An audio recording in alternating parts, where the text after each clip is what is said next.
Happy Sunday, vlog ko. Happy Sunday, kababayan in Malta, kababayan in Europa. So today is special to this special place. It's now we are here in Selima Beach. So in preparation of the winter season, now it start the Selima. So Selima is now a vacant place, no?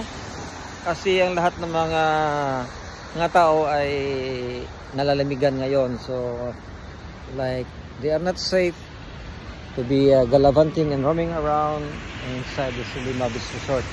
So for now on, we can only see Sildam, and sometimes there are only selective people from Europe who is roaming around this area. So this is the Selima Tower Road.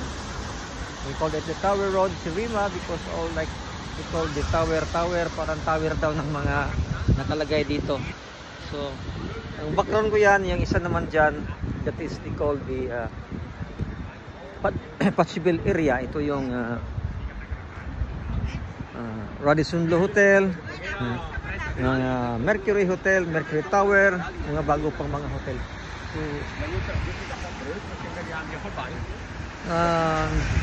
for those people who are coming and visit Malta, consider this place as your one of your destination. The Selima Tower Road and the Selima Resorts area, the beach resorts area. So bakante po ngayon dito, no, kababayan, kasi wala nang naligo, bawal na in preparation of the winter season. Nakadak na yung mga pangsasakyang dagat nila, so wala ka na makita, no. So they are now safe and secure. So as far as I'm concerned, this is the best place for the runners and the joggers in every morning. The place for you, no? Maraming nag-jogging dito. Ngayon is Sunday, so wala ka makita. So try to visit this area. This is a very good place for the dreamers to come in Malta. I can recommend this is the very picturesque area. See around, no? See around going to Baluta Bay, Selima, and Shenjilian. So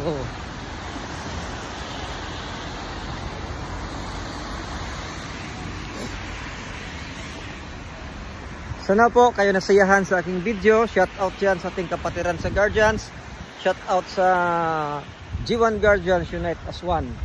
So ang tatak Guardians, tatak sa bayan at sa mamamayan.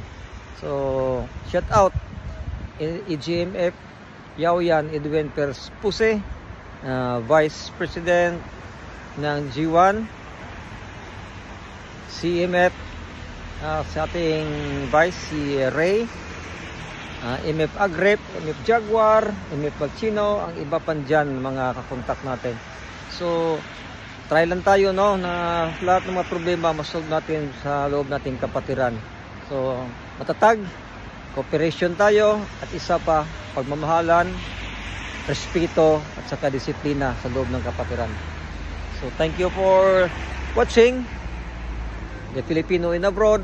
We the OFW in abroad, sana po na bumaba ng bigas. So Mr. President, please kaming OFW, kailangan namin ang PBBM, kailangan namin ang pundo ng PhilHealth. Paano kami, counterpart namin yung pamilya namin kung magkasakit sa Pinas, andito kami sa abroad, so kunti lang ibigay na contribution ng government subsidy dahil walang pundo. So please, play of the people, help the people. Kung gusto mong mamumuno at yung pamilya gusto pang tatakbo sa eleksyon, I advise you to be fair. Patas lang ang labanan.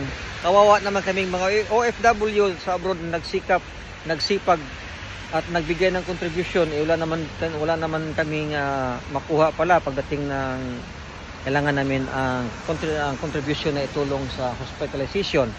So bear in mind, please, Mr. President and other Congress, mag-isip muna kayo kasi kawawa ang taong bayan. Thank you very much. Good morning.